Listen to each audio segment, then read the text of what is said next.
tivemos denúncias gravíssimas de que supostamente ministros da Justiça do alto escalão brasileiro, mais precisamente o ministro Barroso, estaria envolvido na tentativa de assassinato contra Bolsonaro em 2018.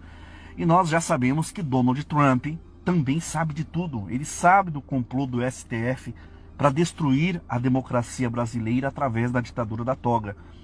E sem dúvida as ações do Trump contra Alexandre de Moraes, as sanções, essa caçada contra Nicolás Maduro, tropas americanas vindo para a Venezuela e também tropas americanas aqui na fronteira do Brasil. A caçada contra Maduro, ela não se concentra só a ele, e vocês sabem bem disso.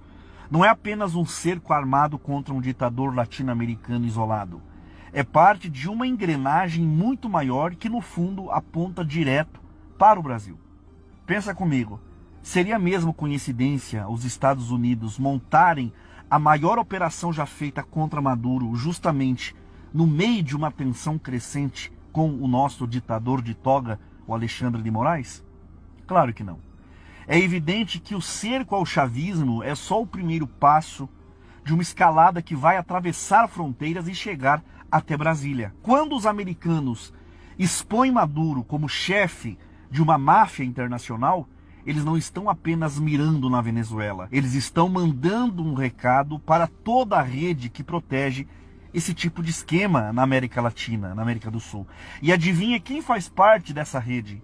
Luiz Inácio Lula da Silva, Moraes, Barroso e toda essa elite política da esquerda que transformou o Brasil em cúmplice de ditaduras. A caçada a Maduro é a justificativa perfeita para movimentar tropas, consolidar presença na região e ao mesmo tempo cercar quem tem usado o poder de Estado para perseguir, calar e humilhar conservadores no Brasil. Esse não é um movimento isolado, é uma articulação planejada, passo a passo. Primeiro, eles quebram Maduro, que é o pilar da Venezuela, que é o grande financiador e protetor das esquerdas no continente.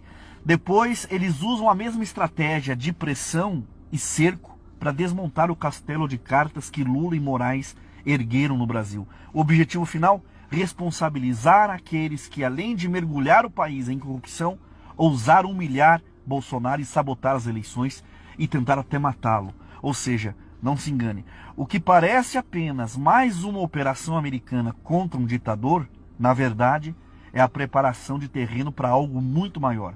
O destino dessa ofensiva, ela não para em Caracas, ela aponta para Brasília. E aqui começa a verdadeira virada. Esse movimento contra Maduro não é isolado. A operação não se limita somente à Venezuela, mas abre o caminho para algo muito mais tremendo. O Trump deixou claro que não está apenas caçando ditadores estrangeiros. Ele está pavimentando uma estrada que passa pela América do Sul e chega direto ao Brasil. O cerco que começou com a apreensão de bens do Maduro, quase 700 milhões, agora se expande para um tabuleiro geopolítico onde Alexandre de Moraes, Barroso, Lula e toda a cúpula criminosa da esquerda latino-americana estão sob o radar. Não é coincidência que tropas americanas já estejam mobilizadas, posicionadas na fronteira do Brasil. Isso não é só sobre Venezuela, é sobre arrancar pela raiz o sistema que humilhou Bolsonaro, perseguiu conservadores e até tentou calar de forma covarde um presidente que se tornou símbolo de resistência no país. Agora muitos perguntam, por que essa perseguição desenfreada a Bolsonaro? A resposta é simples e ao mesmo tempo é uma resposta assustadora. Porque Bolsonaro é a pedra no sapato de todo esse esquema de poder da esquerda latino-americana.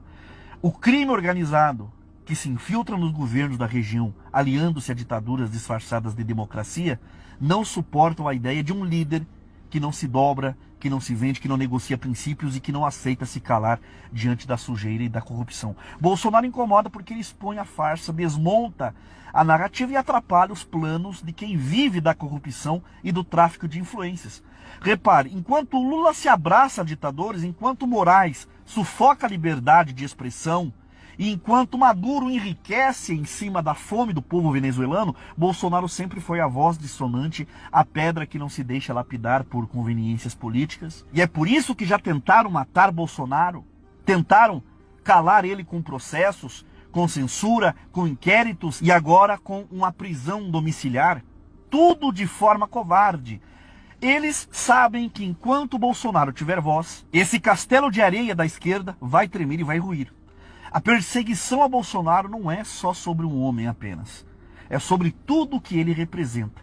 Ele é a resistência contra o avanço da agenda criminosa da esquerda que tenta transformar a América Latina num feudo de ditaduras amigas, e por isso que Bolsonaro virou alvo. O sistema não suporta ser confrontado por alguém que não tem medo de falar o que pensa e não tem medo de encarar de frente os poderosos. E é por isso que Bolsonaro é um incômodo, porque ele não se rende, por isso tentam destruí-lo e matá-lo a qualquer custo. E aqui está o ponto crucial. Quando você vê Trump movimentando tropas, quando você vê operações contra Maduro, entenda que no fundo existe um objetivo maior e claro: proteger quem ainda se levanta contra esse consórcio criminoso e ao mesmo tempo cercar os inimigos da liberdade. Bolsonaro é o símbolo dessa luta e é por isso que querem derrubá-lo. Ele é o obstáculo que impede o crime organizado de avançar sem resistência. E para a esquerda latino-americana, essa pedra no sapato virou uma ameaça real demais para ser ignorada. Então as investigações revelaram vínculos diretos do regime chavista e da esquerda brasileira com o cartel de Sinaloa, com o chamado cartel de Los Soles e até com facções conhecidas como o Trem de Araguá. Tudo isso alimentando uma rede de narcotráfico que financia governos e projetos políticos alinhados ao socialismo bolivariano. E quem são os aliados direto desse esquema? Basta você olhar para os palácios de Brasília. Lula, sempre de mãos dadas com Maduro, defendendo, protegendo esse sistema sob a cortina de um falso discurso de solidariedade. Alexandre de Moraes, Barroso e outros togados cumprem o papel de escudo jurídico para que essa estrutura continue respirando. Por isso o alvo da operação vai além da Venezuela. O destino final é o Brasil. Trump e sua equipe sabem que, se não houver um corte profundo nesse tumor ideológico, a instabilidade vai se espalhar. O narcotráfico financiado por Maduro e por Lula não respeita fronteiras e já deixou rastros claros dentro do território brasileiro, por meio de milícias, armamentos, drogas, corrupção institucionalizada. E qual foi a reação do governo brasileiro diante de todas essas ameaças? Nenhuma. Silêncio, cumplicidade, algo vergonhoso. O silêncio que fala mais alto do que qualquer palavra. Enquanto países livres apertam o cerco e oferecem até 50 milhões de dólares pela captura de Nicolás Maduro, o Brasil age como escudo diplomático para manter viva essa farsa. E não é difícil entender o porquê. Porque se Maduro cair, a estrutura de poder que protege Lula e os seus aliados também entra em colapso. E é por isso que essa operação ela precisa ser vista como parte de algo maior. Não se trata apenas de punir um ditador venezuelano, mas de desmontar uma rede criminosa que conecta Caracas a Brasília. Cada mansão de Maduro que foi confiscada, cada jato apreendido, cada fazenda expropriada, é um golpe direto no sistema que sustenta também o poder da esquerda brasileira.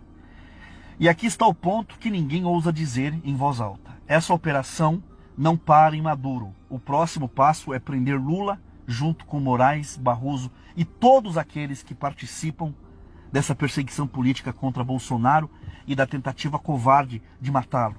Não é mais uma questão de será, é apenas uma questão de quando. Se Trump já deixou claro que Maduro é tratado como chefe de uma organização criminosa internacional, você acha mesmo que ele vai olhar para o Brasil com olhos diferentes? Vamos ser diretos. Se a lógica é desmontar ditaduras e máfias disfarçadas de governo, então é inevitável que o próximo passo seja encarar o STF e o governo Lula como parte da mesma engrenagem.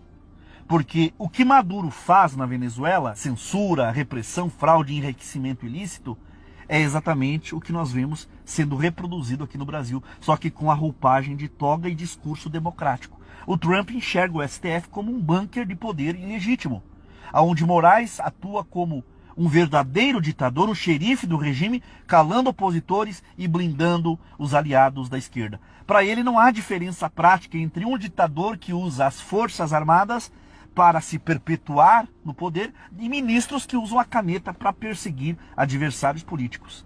Na visão americana, o que está acontecendo aqui no Brasil já não é mais democracia, mas é um regime de ditadura sustentado por uma narrativa